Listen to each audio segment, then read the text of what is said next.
Hey y'all, quick note. While My Hero Academia was created for kids, this podcast is not safe for work or children. All trigger warnings and spoilers for each episode can be found at our website, myheroanalysis.com. Thanks for listening.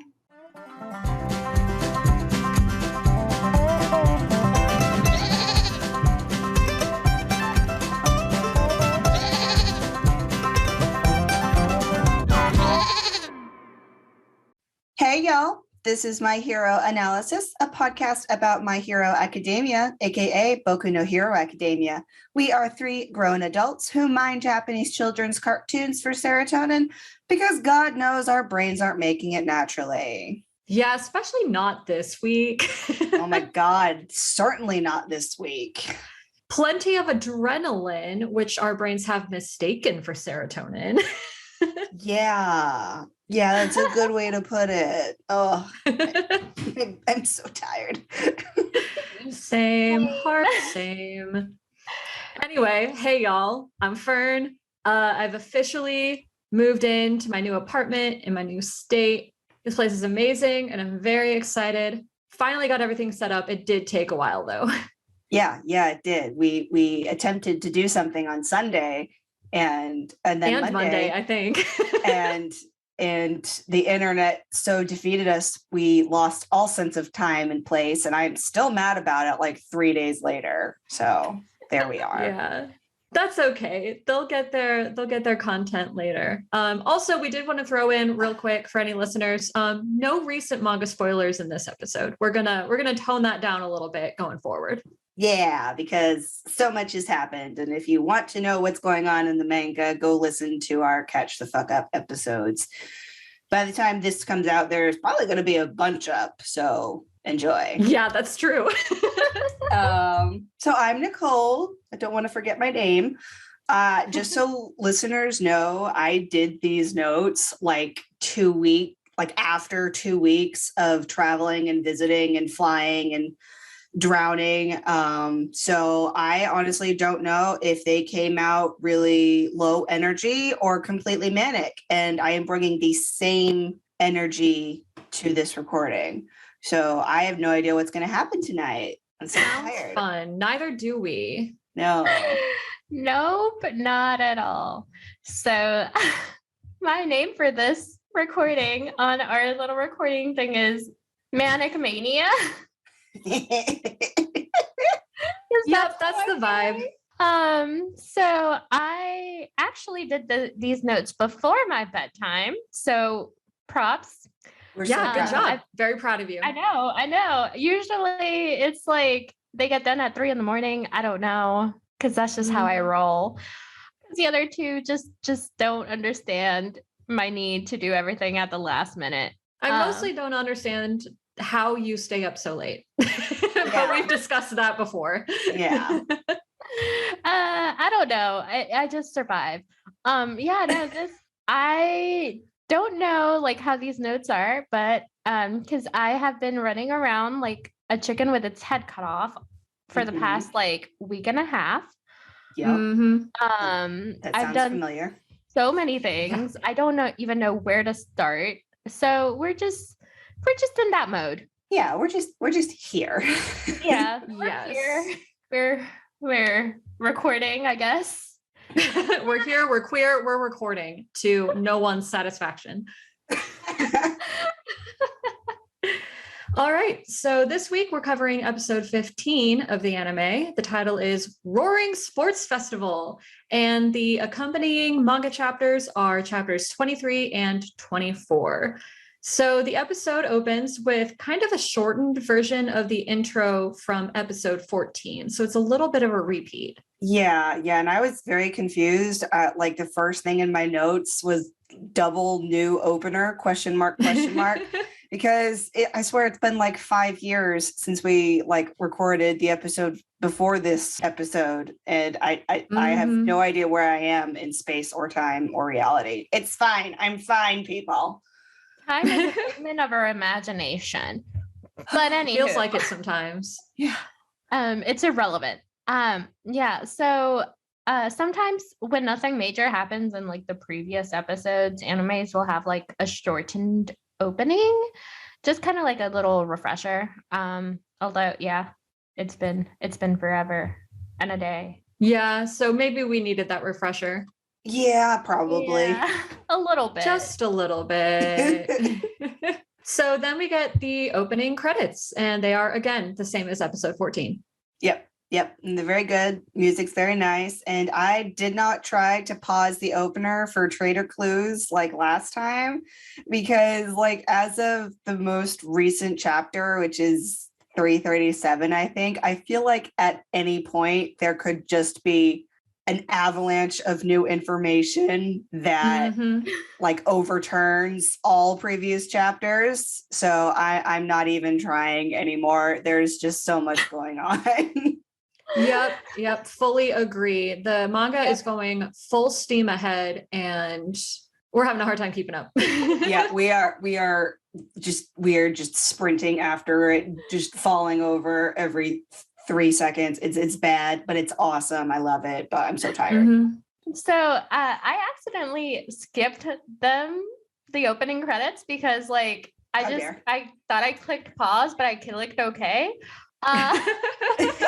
But again, we're struggling. So, but I am living for knowing what's going on in the manga because I don't mind spoilers. And so I've been getting everything like 2, 3, 4 days in advance and just kind of like watching Nicole and Fern struggle. And it's been great. Yeah. Yeah, you're having a great time. We're not. Yeah. Oh, yes. And I feel it's so funny because like you're not caught up, but also you know everything before we do. It's mind blowing. Oh, leaks. She's caught up on big stuff, but I look forward to the day when you get all those little bitty details. Yeah, and that'll happen eventually. That'll be when you learn of the true mightiness of Hawks, and you will take him as your second husband, just like I did. So it's fine. Can't wait. I think so. Like I just don't see it. Which I am still very proud of the gift I gave you. It was like perfection. It was the perfect gift. Listeners, Maria got me a planner for Christmas.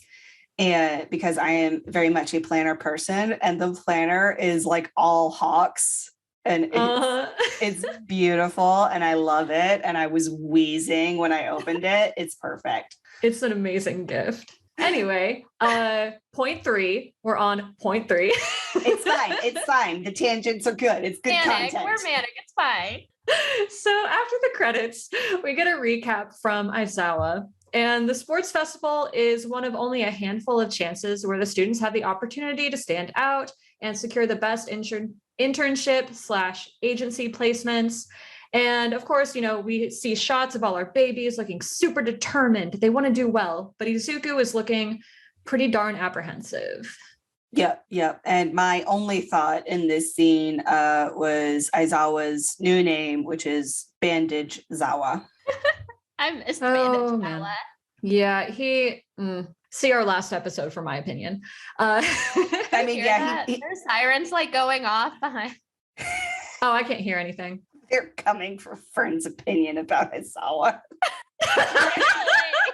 He needs to take care of himself. That shouldn't be a controversial comment. I know.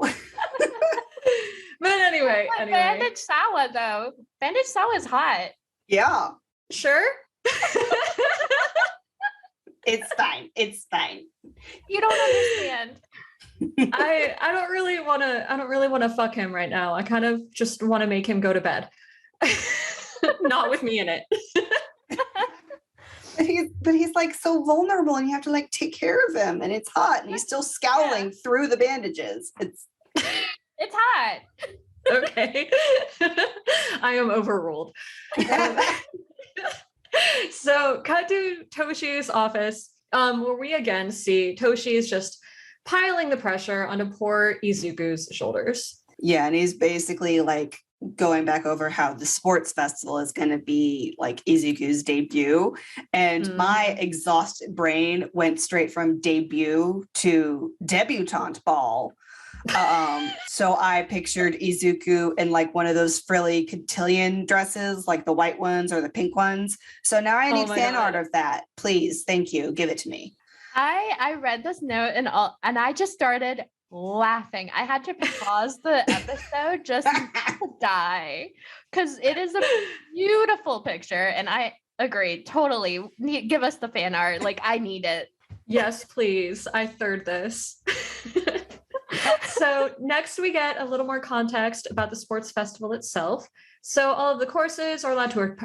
Blah, my God. Okay. Blah. All of the courses are allowed to participate, and they're separated by class years. So first years are only competing against other first years, same with second years and third years, etc. You get it.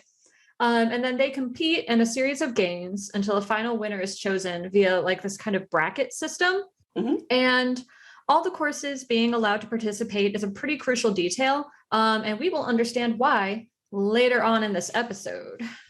So much is happening in this episode. Like so Yes. much information is introduced. It's wonderful. Yeah, this was definitely denser than our last one. Oh yeah. Oh yeah. Mm-hmm. So then we see Toshi getting really excited, trying to pump Izuku up. And he gets so excited that he knocks over the couch that he's sitting on. And meanwhile, Izuku's having a crisis and he's like, "How do thing? Please help." And he starts like muttering about all his fears and insecurities. And like, he is totally justified in his feelings, but also Toshi's just flailing around on the ground. And Izuku makes no move to help him up. It's so funny. It's such a hilarious scene about they're so extra, they're so dramatic. Mhm. They are father and son, mentor mentee, but like, sir, please, why are you like destroying furniture in your pursuit of being extra? Also, like, sir, your ankles, where are your socks? Sir. I didn't notice until you socks mentioned at that. all. It's like it spends like 30 seconds just on his ankles. Like, we went from his Horikoshi fixating on the moobs in USJ, and now we're just looking at ankles while Izuku is muttering in the background. I didn't even notice until you pointed it out. I was just noticing Izuku muttering because I missed it so much. And I love that both It of is them were really being cute. super dramatic because I'm a super dramatic person. So every time people are super dramatic, I'm like, yes. Drama. Be the drama. Isn't there like some kind of rumor that Horikoshi has like a foot fetish or something, that he like really concentrates on like feet and ankles? I've not heard I that, have but not it would heard not that. surprise me. Nope. I thought he liked Well, I hands. don't know where I came up with that. That might not be true, listeners. So take my words with a grain of salt. Well, I thought he likes drawing hands, and that makes him really weird in the world of animation because hands are really hard to draw, but he loves drawing hands. That's what I heard. Hands Maybe are he just really likes hard drawing to difficult draw. shit. Yeah. Maybe. Because feet are hard to draw too. Yeah, they are. I hated drawing hands and face. Actually, I hated drawing people. Let's just put that. I can draw animals, flowers, all sorts of other crap. When it comes to people, no, absolutely not. I refuse. So Yeah, they're really difficult. But anyway. Tangents. Yes, another one. Sorry. So Toshi gets up off the floor. He's riding the couch, or he's putting the couch back the way it was. It's a better way to put that. And Toshi cuts off Izuku's rambling, and he reminds him that simply making the choice to aim for the top is half the battle. And the exact way he phrases it is that slight difference in attitude will have a big impact once you go out into society. And like, I hate that he's kind of right. Like, okay, so obviously a positive or determined attitude won't resolve like everything, but it is so goddamn annoying how much it really does help sometimes, you know? Yeah. Like, how dare therapists and life coaches be right about things? I'm so mad when their suggestions work, and like I'm so mad. And like, can listeners tell that we're like all recovering cynics? I'm 100% not recovering. I'm still a cynic through and through, but retweet. Oh yeah, that's true. Fair. But yeah, he's right and it sucks. So then Toshi reins himself in a little bit and he's like, okay, I admit the pressure I put you under just now is going to benefit me more than you.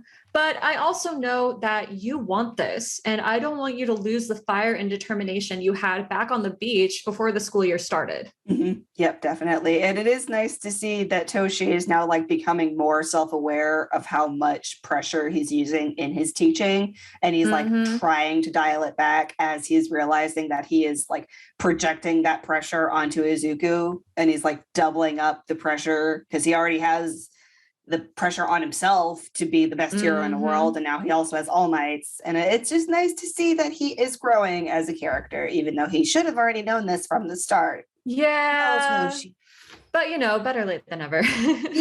Yeah. Also, like, I guess at the time I didn't really realize just how badly the fitness tests, like at which episode was that? Like 9-ish?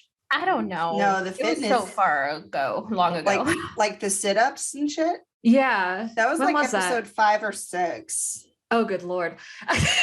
Yeah. We've come so far. But yeah, like, I guess I didn't really realize like how badly those hurt Izuku's self-esteem, because directly after that, he has the fight with Katsuki and he goes like super hard. But like, now we're finally starting to see like kind of the mental scarring that left a little bit. And then, of course, I'm sure that that's multiplied by the trauma of the USJ incident. But yeah, it just kind of made me realize that like gym class sucks in every universe. Every single one. All of them. But I did like how Toshi called back Izuku to the training they had before, because it helps Izuku think back on that moment of accomplishment. And it helps him remember that feeling, because sometimes you forget that feeling of like absolutely reaching a goal. And so it's a good that he called him back to that. 100%. Well said. So then we cut to the 1A classroom, and a whole bunch of other students from other classes have converged on 1A, like a bunch of weirdos. Seriously, that is weird behavior. Stop it. Yep. Like they've like all come to gawk at 1A after their literal trauma at USJ. And like, yeah, I get it. You're like trying to scout out the competition and it's all a spectacle, but also UA like needs to get all the children into like psych classes and appropriate interaction classes. Like they need to know how to deal with their colleagues being traumatized. But no, let's just put them in gym classes and traumatize them even more. Come on. UA is just jock school. Well, I completely agree with all of this, even the jock part. You do have to take into consideration the freaking motherfucking culture. Yeah. People who do like quote unquote incredible things are gawked at. It's a lot more obvious when it's the heroes fighting, but now this is also something that's going to happen to the class because they legit managed to fend off so many villains. Like it was a shit ton. Like a metric. Literally. You're right. We're mad at society, but we're taking it out on the kids, and we should stop. Yeah. The mirror mallet returns early, just crushing our skulls now. Oh God, someone just, can you give us fan art of like us just being pummeled by the mirror mallet? I'll frame it. And so the class, by the class, I mean 1A, is like, what the fuck is everyone doing here? And Katsuki is like, well, obviously it's because we're hot shit and we defeated a bunch of villains at USJ, so they're threatened by our awesomeness.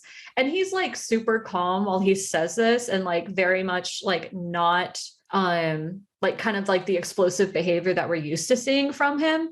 And so Mineta is like low-key scared of calm Katsuki, like more so than explosive Katsuki. Like he deserves to be scared all the time. So go be calm, Katsuki. He deserves this and more, as per my last trash can death scene. Yes. Yep, for sure. And I love that he calls, or that Bakugo calls like everyone extras again. I just love him. He's so mean.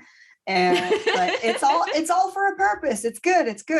Like, and also, hello Aoyama, we see you staring at the camera.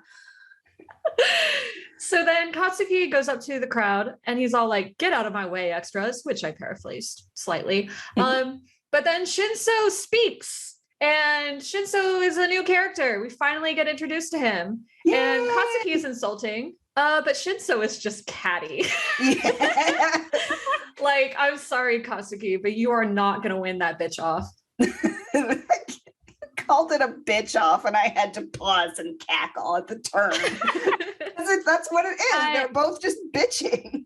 Yeah, it's a retweet moment. It was a beautiful moment. Yeah, and like, yeah, I was so excited to see Shinso finally return. Well, not return. This is his first appearance in the show, but he's like returning from the future where we love him. And but like when he walked on the screen, because the last few episodes he was in, I watched in the sub, so I didn't hear his English voice. But in the dub, he has like this weird, strange tobacco, full-grown man, raspy adult voice. Like that is an adult man. That is not a teenager. His voice in the sub is also like really low compared to everyone else. Right. But this one, it's like a 50-year-old man raspy, and it's like that, sir. Okay, that's just the first thing I noticed. It's weird. Anyway, but also with this catty bitch off that they're having, I finally see the Shinso Katsuki shippers. Like, there's a lot of potential there. Oh yeah, for sure. And I was just like, I figured people shipped them because of their personalities and stuff, because I didn't remember this interaction. But yeah, it's there. It's like, okay, I see where y'all are coming from. Okay. And like, I see y'all. I see it. And like, Shinso is so intense from the very beginning, but like, as he deserves to be. Absolutely. Yes. I love Shinso so much and his cattiness. My favorite characters have always and will always be the snarky bastards. Oh yeah. Oh yeah. Also, I love how everyone behind Katsuki is vehemently shaking their heads when Shinso asks if everyone is like Bakugo. They're like, we're not with him. We are never with him. He's just here. Know her. He doesn't even go here. So then Shinso reveals that a lot of the kids in the general studies course or other courses originally wanted to be in the hero course, but they didn't make the cut. But the sports festival is their last chance to transfer in and fulfill their dream. So this is why it's really important that all of the classes get to participate in the sports festival. And then Shinso also starts this rumor that students that are currently in the hero course could get kicked out if they do badly enough. But I don't think any of the faculty ever confirmed that, right? But then, of course, Izuku still takes the threat seriously because that's what he does. Yeah, because he's Zuko. But yeah, I agree. I don't think the bit about like him doing so good to get into the hero course would then bump somebody out. Like, if that's not confirmed by any of the staff, I would like it to be confirmed outright, but because we only need one purple male in the 1A. Are there? And it's not Mineta. Yeah. I'm trying to think, are any of them purple? My eyes are closed. I'm going through the roster. Is anybody else purple? No, it's just Mineta. Yeah.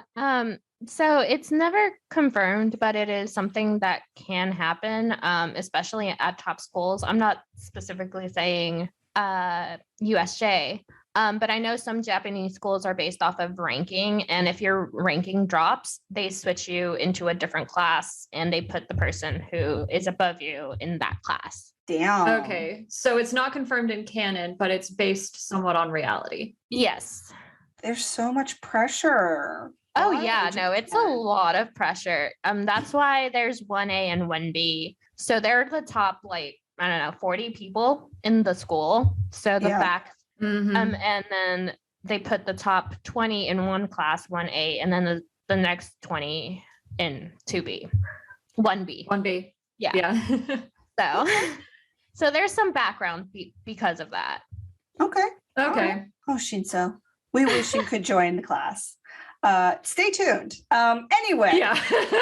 So this is like where my mind like went off on its own tangent, because of course it did. And I was just thinking about how the physical part of the entrance exam is like unfairly biased towards the kids who have like powerful fighting quirks, like emitter quirks and stuff like that. Like, because obviously Shinso's quirk, it's not going to work against big giant robot villains. Like in the show, we don't know his quirk just yet, but it doesn't work against robots. Spoilers.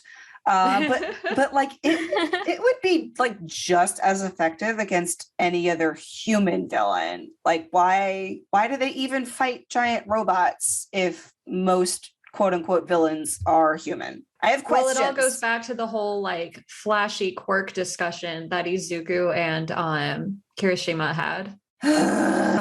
Capitalism, industry. Why? Horikoshi, please stop hurting us. Okay. All right. Never. Yeah. Never. He's never going to stop hurting us. He's going to have a knife and he's just going to keep going at us. Please stop stabbing me. Or a mallet. Or a mallet, or I don't know, some sort of thing that hurts a lot. Yeah. It's a mallet on one end and like a pike on the other. Yeah. Mm-hmm. Yeah, like a warhammer. Yeah. Now we're not just bruised. We are just bleeding everywhere. Thanks, Horikoshi. Yep. So yeah, and then like Shinso like finishes his little thing. Like he's not here to make friends or scout them or anything like that. But like, bro, you kind of are. Like we know you're trying to be all intense and be an edgelord, but you're there to take a look at your competition. Edgelord. Is he not an edgelord? He is. So yeah, speaking of edgelordery, Shinso finishes up his little spiel by making this ridiculously dramatic declaration of war. And then a new character, Tetsu, who I also love very much because he is also a good boy, backs him up. So now Class 1A realizes that the downside of being kind of famous and at the head of the pack is that you also got a giant ass target on your back and everyone wants to tear you off your pedestal. Yup. Tetsu is one of the best boys. I freaking love him and I can't wait to see more of him. Also, quote, another bold person. I don't think these babies realized how many people outside their class could be as direct as they are. They're like, oh, okay, so no one else is a filter either. Yeah, no one else is subtle at this school. Okay. We're just diving right in. So Katsuki, meanwhile, just decides to ignore everyone because he's just that confident that he'll come out on top. So he's trusting that his actions will speak for him. And honestly, I kind of feel like this is a sign that he's already starting to mature a little bit. Because episode 1, Katsuki absolutely would have risen to the bait and started a fight right there in the hallway. Oh yeah. Fully agree. Yep, 10-10. Absolutely. And now not only do the rest of the students like want to beat Class 1A, now they just hate all the 1A students because Bakugo like acted as their voice. And now they all think that 1A is just a bunch of brash, bratty Bakugos. But Katsuki does also like point out that their opinions don't actually matter. It's only their performance in the festival that does in this like stage of their schooling. And like that hits Izuku and he just has a eureka moment. And that poor child, he thinks too much. Also, Kirishima's enormous crush just grows and grows for his brash, very cool, very casual, not boyfriend, but actually boyfriend. I need to clear my throat for this. A single manly tear was shed on this day. Well, you need to clear your throat and I need to blow my nose. So 1 second.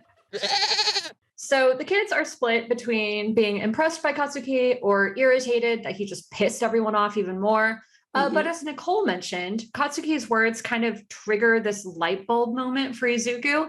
And he's able to put all these feelings he has, all this anxiety about how he's going to perform at the festival and kind of like put them in their proper place and master them. And that lets him find his motivation again. And we cut to another training montage with lots of sunset, sunrise imagery. And Izuku's got 2 weeks to prepare for the festival. So he's working as hard as he can while also being aware that everyone else is doing the same. And we get clips of other students training as well. Yeah. And during this montage, we get rather comical clips of, I put their names in the notes, but I'm going to be silly here and just say they're clips of redacted and redacted. Yeah, I see you, Horikoshi. I see you. I'm mad at you, but also very good job in the last few chapters. It's the return of the boss music. Yes. I love it. The music in It's this is so good. But I love how all of our little munchkins are super motivated and working so hard. So this montage gives me such happy feelings, and it's like they have something to look forward to, and then I know what's coming next, so whatever. We're not worrying about that. They can have a small sprinkle of happiness and excitement before they get hit by a train or whatever. You know, I train, mountain, world Mirror mallet, whatever. We're just the mirror Warhammer. We're just on the side of the road bleeding now. Not even like in a room watching a show. We're just outside in the cold bleeding. Horikoshi, please, this metaphor is getting really old. Yeah, we're touching grass. It's not helping. No. Nope. It never helps, to be fair. So then the morning of the festival arrives and we're back at Izuku's apartment. And I thought it was interesting because Inko is kind of doing that hovering thing that she's done in a previous scene. But this time she's also trying to be like more verbally supportive.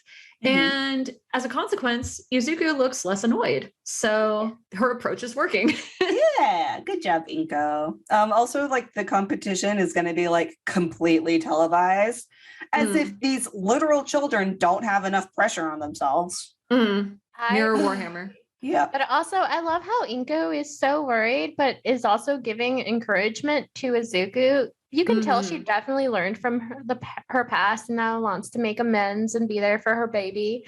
Now, if other parents would do this. Anywho, moving on. So, cut to UA. There's fireworks going off already. There's a huge crowd of news people / paparazzi. One of them, is this the same one who called Aizawa scruffy in an earlier episode? Yeah. Yep. Same lady. All right. She did come back per our predictions. So she complains about how long security checks are taking. And another news person reveals that a lot of people are upset that the festival is even being held this year. So like at least a few people in this universe have some common sense. Just a few. Not the people in power, but what can you do? That's usually how it goes. And the news lady is just like, well, controversy equals ratings, which is a horrible take, but whatever. Yeah. The point is, she calls out Class 1A specifically. So like, it really is all eyes on them, which horrible. Yep. I'm gonna need her to calm down. I thought she was spunky before, but now she's just being rude. She needs to take a nap. It's terribly put. Poor kids barely made it out alive, ma'am. Like, calm down. But also, I'm not surprised given how our own paparazzis are. So, yep. So then we get shots of a bunch of booths, food stalls, merch everywhere, a giant crowd, and a huge arena. Meanwhile, the news people keep talking about how usually the third years are the ones to watch, but 1A got so much attention due to the USJ incident that now everyone's watching the first years instead. And of course, they're talking about quote unquote Endeavor's son, poor Shoto. Like his dad's crusty ass face is just everywhere. Crusty. And this is what hell looks like for him. Oh yeah. And this is like where it began, the eternal hate. Fuck Endeavor. Leave my poor son alone. Fuck off. Yep. For sure, for sure. But also, I don't think it's actually said that Shoto is Endeavor's son. Like, they haven't called Endeavor Todoroki yet. So, No, not yet, but still. I mean, I'm expressing my feelings from the get-go. Yeah. I'm confirming for the listeners who might be confused, who take it literally, like me. I watch it like every line of dialogue, like there's a reveal. So in the show, if anybody is somehow watching My Hero and then immediately listening to our episodes, like as you watch for the first time, why? I mean, we love you and we admire your whatever drive is going on there, but we don't technically know that Endeavor is Shoto's father, but he is, and we fucking hate him. That's interesting. Spoiler. Somehow I didn't pick up on that. Yeah. But anyway. Like it's kind of there to pick up on, but like it hasn't technically been confirmed yet. Huh. All right. I'm sorry. Well, I have details in my brain. It's okay. We love you anyways. So then we get the sequence that was originally in this like bonus chapter. It's like the number of the chapter is 23.5. So it's not like a regular chapter. Mm-hmm. Anyway, so Mount Lady, Conway Woods, and what is his name, Nicole? Death Arms are hanging out together. And then Mount Lady seduces this vendor into giving her free takoyaki. And Conway is like, do you have no shame? And like, my dude, my guy, it's free food. Have you had takoyaki? It is so goddamn good. Like, if I could get away with it, I would absolutely do the same. Mm-hmm. And then they mentioned that they're there for security reasons, but they also discuss wanting to be able to scout out the students. So this little sequence just reinforces for the viewer how important this event is. Yep, for sure. And like, even though it seems random that it's like these three in the moment, even though they don't really have a connection to UA, it is nice to see them there now, knowing what becomes of their characters in the later arcs. So the storytelling is just immaculate. It is there. It is beautiful. It is beautifully woven through. But also her gratuitous use of her feminine wiles is at the same time gross and boss, because feminism is hard and the patriarchy is terrible. And I have a lot of feelings and I'm too tired to organize them. Not sorry. Look, sometimes you've got to make the patriarchy work for you. Hell yeah. I learned that when I was bartending, so I would get free drinks, but that's beside the point. Hell yeah. Love that. So cut to a waiting room where all the 1A students are gathered and speculating about the first task. They have to wear their gym clothes for fairness purposes. So like hero course students specifically don't get support items, so they can't wear their costumes. Mm-hmm. And then Shoto approaches Izuku and he's all, I'm going to beat you, out of absolutely nowhere. And everyone is like, dude, what the fuck? Calm down. Yeah, it is out of nowhere for the students. But I just realized that this in this exact moment recording, he confronts Izuku because he was eavesdropping on Ida and Uraraka in the cafeteria. Because he's just as bad as Katsuki with the eavesdropping. Anyway, this moment makes it very obvious that he either doesn't realize it's a social taboo to like declare your enemy in front of all your classmates, or he simply doesn't care that it is a social taboo. And like either way, it still gives him points in the neurodivergent column. Oh, for sure. I love him. Oh, this poor child. Anyway, also, like, Kiri tries to calm Shoto down, but it doesn't work. But so, Fern, come get your juice. Yep, that is another small crumb for me. I can totally see them going off after that and Kiri trying again. And it writes itself. It's there. All right. And also, like, Shoto's comment about not being here to make friends, sir. And this like not being about teamwork, sir. These are both big theme moments for those of you really in it for the analysis. So like his first comment like directly correlates to Shinso, who we also first meet in this episode, like down the line, but just notice that the two of them are like linked right here in this moment. And it's also like a sign of Choto's character development, like as he becomes more comfortable with other people and slips away from his family dynamic. He does, in fact, go there to make friends, and it's beautiful. It's wonderful. Look forward to it. It's And so then- good. Oh, he's such a good boy. He deserves the world. Mm-hmm. And then his teamwork comment is like, it's literally just the entire show in 4 words. Oh, yeah. Because actually it is all about teamwork and the fact that capitalism in the pro hero industry just creates this false narrative that there can only be one shining exception to general humanity. But no, teamwork is always better. Supporting each other is always better. And these kids will learn that, and they will show the old guard that they are dumbasses. And working toward a common good is always more effective than just all night punching stuff Yeah. in the middle. Hell yeah. Even if he's throwing glitter all the time. I love the glitter. Okay, first of all, Shoto! Okay, now that that's gotten out of the way.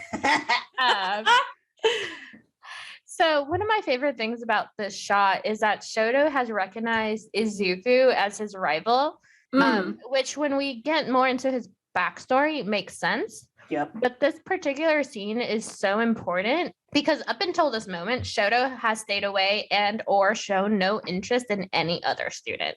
Mhm. Now here he is showing interest in Izuku. Is this because he's connected to Almond or is it something else? Absolutely. Yeah, this is the second time that someone has singled out Izuku in front of the rest of the class as like someone to beat. Yep. Oh, Izuku, you poor child. Uh-huh.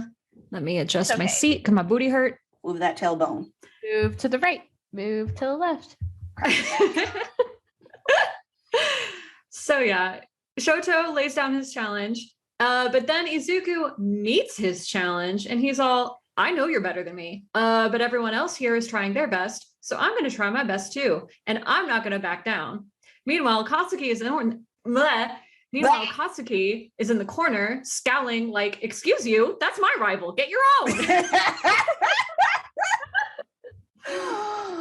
Oh, Katsuki. I am sensing just a little bit of jealousy. Just a Oh, smidge. goodness. A sprinkle. Yep. A sprinkle. Yeah. Also in this shot, I realized that like baby face, round faced Izuku, he's gone. Yep. Mhm. He He now doesn't has exist. a jawline. How dare. Yep. A little preview of what's to come. My poor child. He grows up too fast. Yeah. It's a rough year So- for him. Mhm. Christ. It's a rough like 5 years for us. So then we cut to the arena, and President Mike is on the giant screen as the MC for the event, and he's like hyping up the crowd like only he can. But Aizawa is next to him, wrapped in bandages. And just how did President Mike get him to agree to co-MC? I need to know.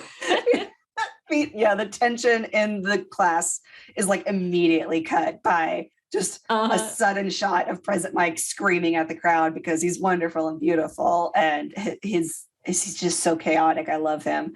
But yeah, Aizawa is there and he's supporting his husband. That's why he's there. And then we get a shot of Inko watching the TV and cheering Izuku on. It was so cute. I am in love with her. I would marry her tomorrow. Yes, he would. Yeah, and this was like the one moment I actually noticed something in the crowd because I did not pause any of the crowd shots. I was somewhere else, barely taking these notes. I'm Oh, fine. babe. But yeah, in that crowd shot, like right after or around Inko, there's somebody who's definitely dressed as Batman. And Oh my God. I need I didn't Horikoshi to please calm down. Yeah, also, PM is so hype, and the amount of people who are there to watch these kids is absolutely terrifying. Oh yeah. Especially because they haven't like actively been in the public eyesight yet. So Yeah. Okay, gotta blow my nose again. Good God. Sorry. yeah. All of the moving crud is like slowly working its way out of my system. Pickles just left me. How dare. I know. That's fair. All right, let's leap back into it. So the other teachers are also present in the stands, and Toshi's there, and he is already stressed the fuck out. To be fair, Toshi's always stressed. Fair. Yeah. Fair. That's so Yeah. true. This poor man. And then the students enter the arena. There's sheets of light, lots of sparkles. And there's this interesting little moment where we get like this repeat of Toshi's original line, I want you to tell the world I am here. And that's like Toshi isn't speaking. That moment is just, what's the word? It's his internal thoughts. Yeah. Well, a it's memory. when they play audio over video that doesn't have anything to do with the original audio. Playback? Why are you asking me AV questions? don't I was know. not in that club. Anyway, sorry, complete tangent. I will Our figure out how to listeners snip are that. screaming it from wherever they're listening. They're screaming it in headphones. But whatever that is, that's what's happening. And Izuku verbally responds with Roger that, All Might. And like, I'm sure he's responding to his memory of that line, but I'm choosing to interpret it as Izuku and Toshi being a little bit psychic with each other because of One for All, because that's fun for me. Yeah. I was definitely like, they're just having a shared memory moment. But now I also ascribe to the psychic link. I need more of it. Give it. Yep. Horikoshi, listen to our podcast. If he ever did, I would immediately die. Yeah, true. Yeah, me too. just And me on the run other away. hand, I was like on a whole nother like tangent. I was like, Izuku and Co really stepped out here. Like, am I the drama?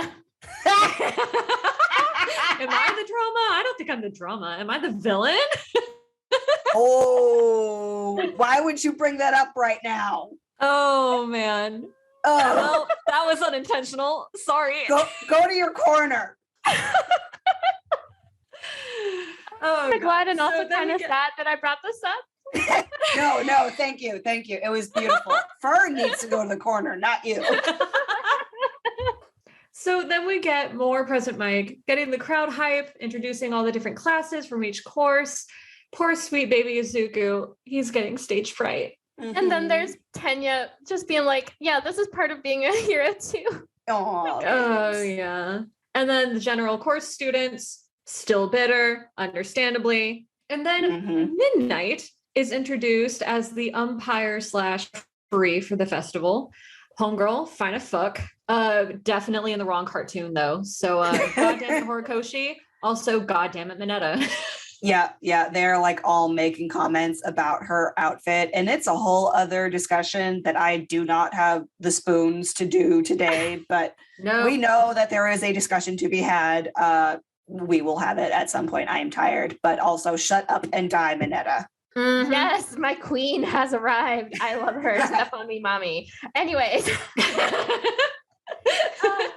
so I really was trying not to add anything to the trash grave, but here we are. Trash Netta, your punishment for this is a single salty wet cracker in your trash with you that you have to eat as soon as you are dumped into the trash can. Mhm. Just shove wet crackers down his throat. Yep. Oh, it's perfect. I love it. So then Midnight calls on Katsuki to make a statement. Because he finished first in the entrance exams or something.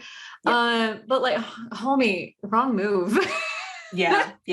This tradition was not well thought out at all. And I love that Katsuki like didn't tell any of his classmates that he was going to make a speech, because I feel like they would have told him in advance, and he's just like, no, I don't have friends. I'm fine. I'm an island. Yeah, and the rest of Class 1A keeps blaming Katsuki for making the Gen Studies kids hate them, but that's because they're short-sighted children. You'll soon learn all about the systemic equality and prejudice and just how much it's fucked you all over. Say it louder. Put it on a motherfucking billboard. Also, I need to go pee, so I'm gonna. We just need like a symphony of the goat noise right now. Yeah, just a whole flock of goats. A herd. A herd of goats. My God, I forgot the word herd. If it was a flock, they would be flying, which I also need. But I'm also like picturing in my head like the goat noise arranged into what's it called? The Siberian Orchestra Christmas song. Oh my God. But it's ghosts. Oh my God. What if, okay, so our new music that I want to add at some point, and we need to figure that out soon because season 2 is coming up in a couple weeks.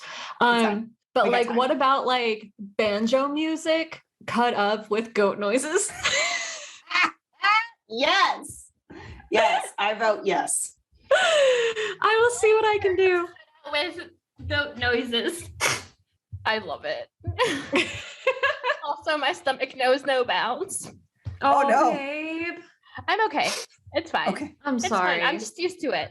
Oh, Hopefully, still sucks. Once I get this X-ray done and I figure out what the hell is wrong with me, Oh, babe. I'll be fine. But anywho, let's continue. Yes, let's get back to it. So Katsuki gets up on the stage, approaches the mic, and all he says is, "I pledge that I'll be number 1." Like, duh! Like, obviously he was gonna say that. Also, good Lord. If the hero system still exists in any format when this series ends, like his interviews are going to be interesting.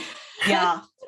I can't wait to see that I almost said his hero name. It's a spoiler. I can't wait to see his interviews. Horikoshi, we need a continuance. You're never going to be done with this series. We won't let you be. Yeah. So of course everyone gets super fucking pissed in response to this little speech, and they think it's just Katsuki being full of himself again. But Izuku realizes that Katsuki's changed and he's motivating himself rather than bragging. Mm-hmm. However, he also notes that Katsuki is backing himself into a corner and that this behavior is still self-destructive, even if it's not as obvious. Yeah, for sure. So at this point, I decided to go off on a tangent that I had been stewing on for days. I had forgotten I was even thinking about it until I started typing. And then I was like, oh, we're going off on this tangent now. Okay. It's unrelated, but okay. So I don't think it's unrelated. But my poor brain. So please enjoy. I literally put eating popcorn knowing Nicole's got this. That was my note for this entire thing. I'm ready. Go for it. Okay. Yes. All right. So this tangent is titled Kachan's Mask, because of course I had to give it a title. Love it. So Katsuki's determination to be the top of the top trumps everything else, including emotional intelligence and any kind of friendships. He knows that he is going to be, and he already is, hated for his power and for his skill. So rather than like show anything of his real actual heart, he wears this like brash, uncaring mask so that people will hate it instead of like him, like his actual heart. It like used to be more of a joking bullying mask like we saw in middle school when he was being just a big old asshole.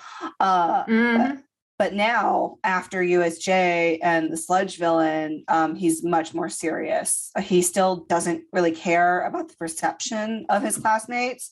He only cares about his rise to the top. And that's admirable. Even at the same time, he's being mean and rude and in reality, just hiding all his feelings. But the mask goes all the way back to when they were kids, when he needed to hide his own insecurities. And I cannot wait to see him grow in the upcoming arcs. It's beautiful. I love him. He's my son. Excellent Good job. job. Loved it. What? Excellent job. We loved it. Yep. Thank you. Oh. Okay. So oh my God, I cannot speak. That's because I've had 8 meetings today. Oh my, no, illegal. I know. Well, it wasn't 8, it was 3, but it felt like 8. 3 is 8. This is math. 3 is 8. Yes. It's just 8 with its butt cut off. Sorry, I don't know where that came from. I love it. Leave that in. We keep Yes, oh please. God. Fine. Okay, so Midnight introduces the first game, which basically it's like a qualifying round. So there's one giant obstacle course that winds around the arena, and everyone has to run it at the same time. And there are no rules except that you have to stay on the course. Yeah. Also, ma'am, your innuendos. I love her innuendos, but definitely not school appropriate. No. Yeah, it's really unfortunate. She is in the wrong show. Yeah. I would love to see a Midnight spinoff. Oh God, yes. Yes. I need it. Need it right now. And yeah, I just skipped right over her innuendos. I was like, no time. But meanwhile, while Midnight is explaining all of this, Izuku is trying to brainstorm how he's going to do well if he can't use One for All. But instead of feeling defeated like he was at the beginning of this episode, this time he's determined.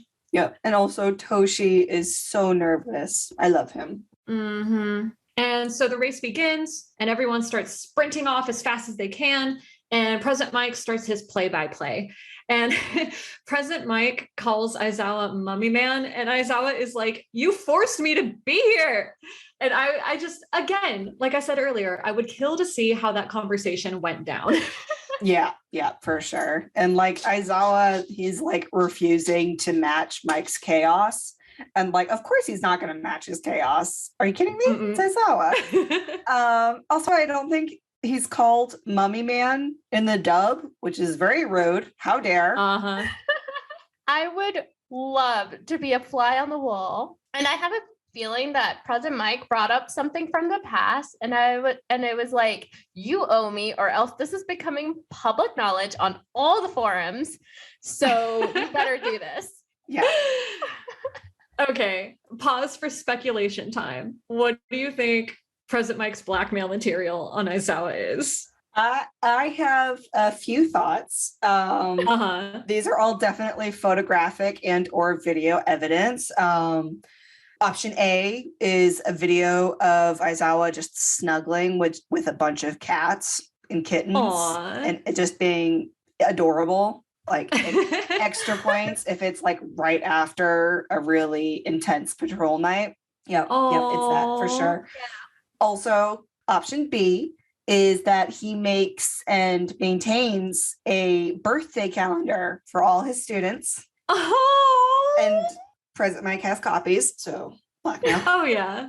And Because how dare anyone find out that he cares about his kids? oh yeah, no, Right? no one can know he has actual feelings and affection. No, he is made of stone.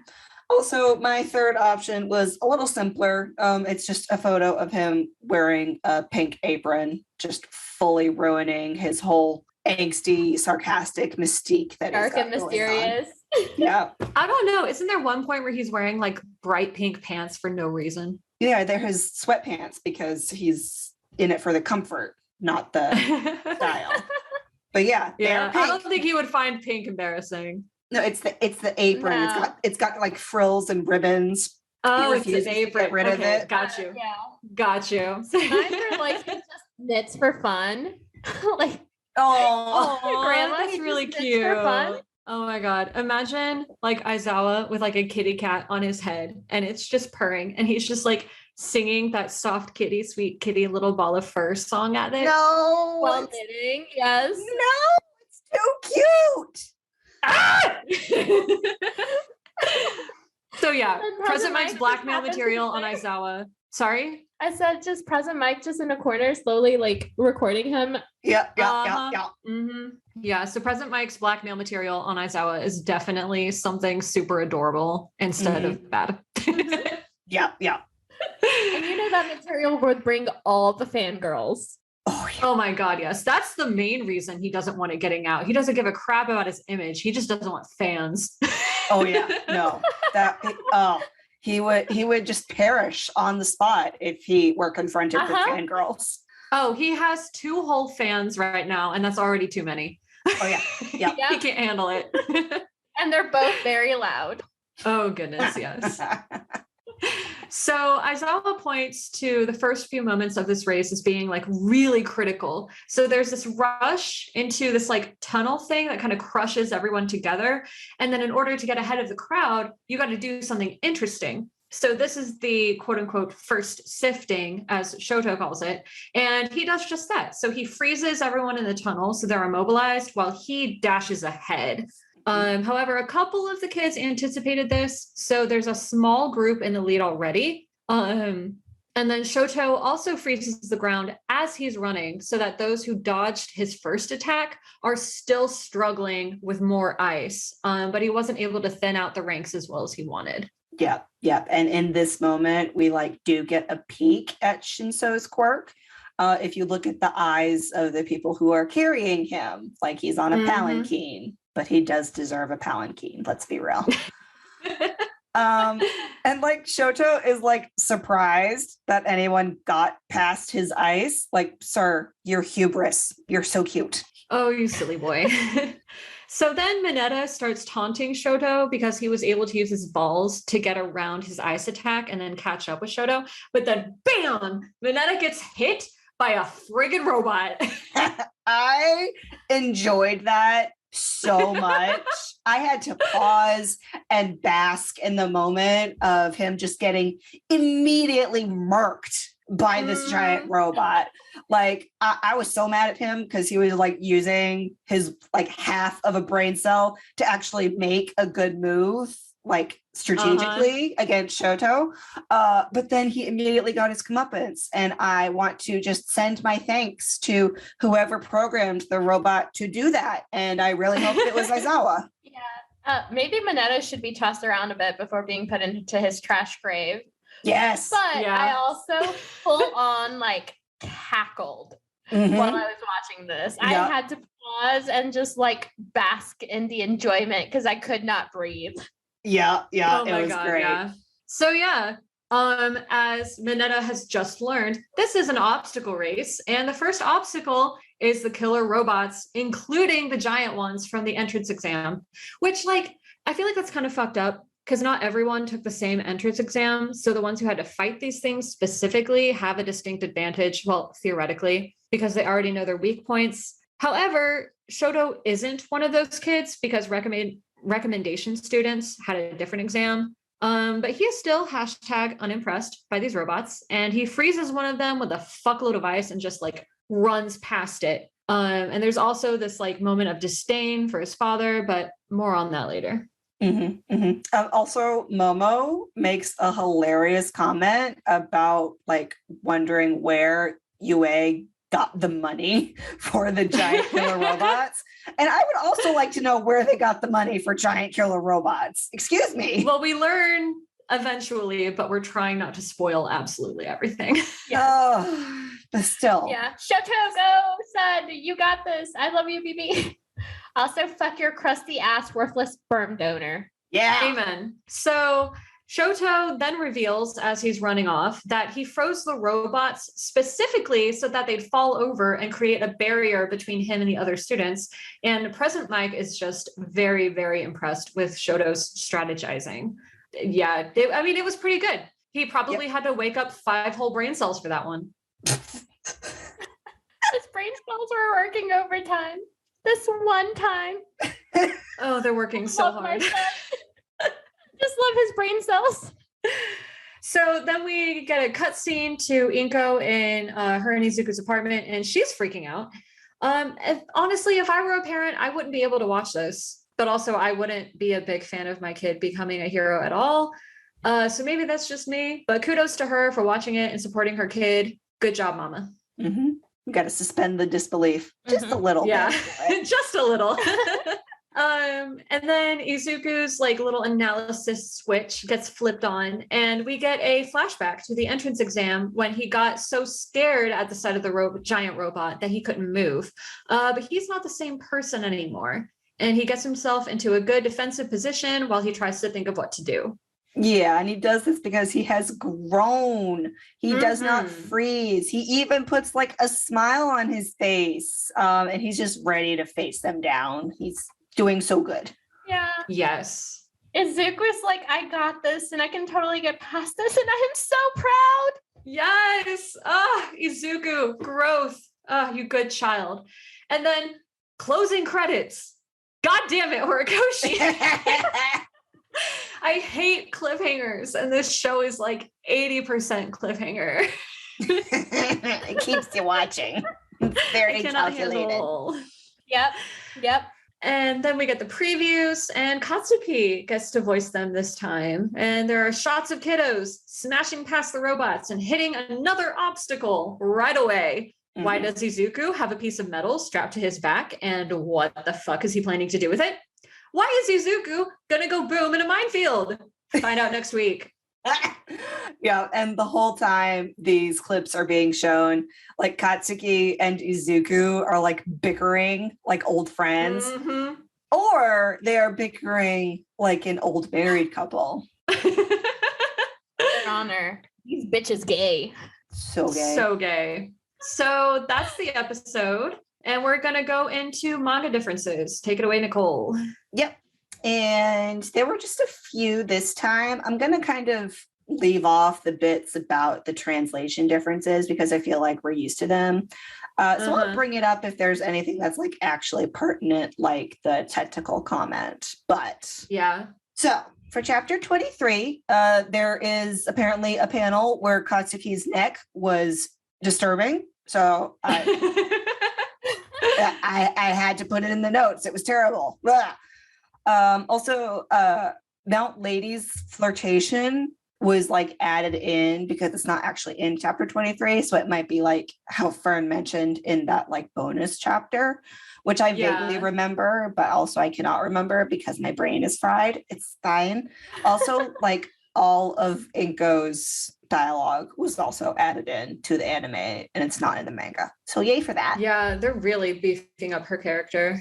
As she deserves. Yes. Amen. And then in chapter 24, like the actual ads were a lot more noticeable. Like instead of like just like the merch you can buy, there were actual ads like running in little banners like they have at the Olympics. Yeah. I have feelings, but I don't have the energy to go over them. Nope. It looks like Aizawa and Mike's like conversation that they were having in the press box was anime only, or they pulled it from a later chapter. We shall see. Necessary addition, to be sure. Oh yeah, yeah. We need them to interact in every episode. Damn it. Yes. Yes, 100% agree. And then when Mineta got like murked as he deserved, it wasn't in the anime, it was actually Izuku calling after him because he's Izuku, he's a good boy. But in the manga, it was actually Sero who called after him. And I'm really glad that it was updated because as we know, Sero really fucking hates Mineta. Yeah. And he don't care. I'm glad that got fixed in post. Yeah, me too. Makes more sense now. And then that's pretty much it for the manga chapters. So we're going to go into the fandom theory roundup. My microphone, calm down. So the fandom theory roundup. All right. So we are introduced to Shinso. And we get this little peek into his own character development that we're going to see in this arc, as well as the like society in general, as we have already yelled about. So to summarize, like basically Shinso is introduced as sort of the foil for the usual superhero tenets of like the big powers getting all the glory. His quirk, spoiler, is brainwashing. So it doesn't work on robots, and he doesn't have any real defenses against emitter type quirks unless he can brainwash them first. And like the way his quirk works, it's really technical, as we will see. But he is like still a good fighter and he's still a really good strategizer. He just needs slightly different training than what is usually offered to the Hero Corps students. And these Hero Corps students are like, they're usually like lumped together and picked out because they have that flashy type of quirk. So basically it's summed up like, you are flashy, you are hero. You are not flashy, you are salaryman. Go into obscurity. And it's like, it's all bullshit. And the pro hero industry is bullshit. And all the stereotyping and prejudice just sucks. And this mirror Warhammer really fucking hurts Horikoshi. Stop it. You said it, honey. We love Shinso, but there's a lot in his character that I can't wait to get to. Much. All right. And then one more little bit, or 2 points. So we get like our first peek into like what's kind of going on with the recommendation students and how they got in. And it's not going to happen for a while, but we do actually get more information on like what's going on with the recommendation student exams. That comes up in season 3, I believe. So look forward to that. Inasa. I love Inasa. Oh my God. I'm so excited to get to him. Oh, he's beautiful. He's wonderful. He's perfect in every single way. Yes. He is ridiculous.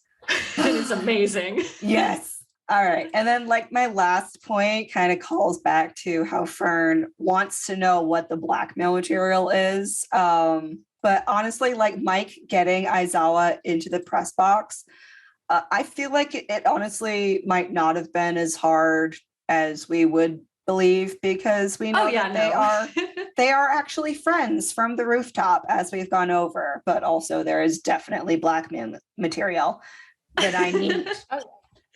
It's really fun to joke about. Yes. Okay. That's all I got. All right. Any final comments? We made it. We made it. We did.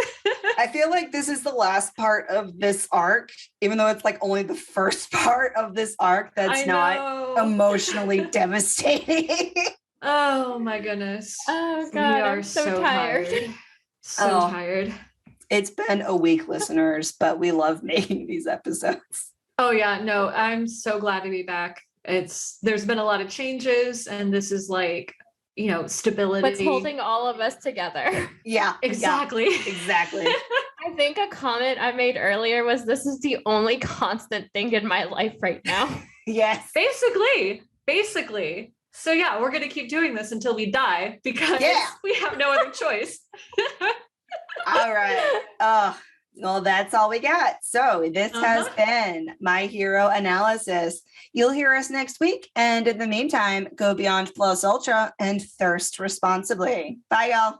Thanks again for listening. Theme music is The Happy Cowboy by Gary the Canary, remixed by Fern. If you'd like to submit questions, fan art, or bonus episode topics, visit our website at myheroanalysis.com.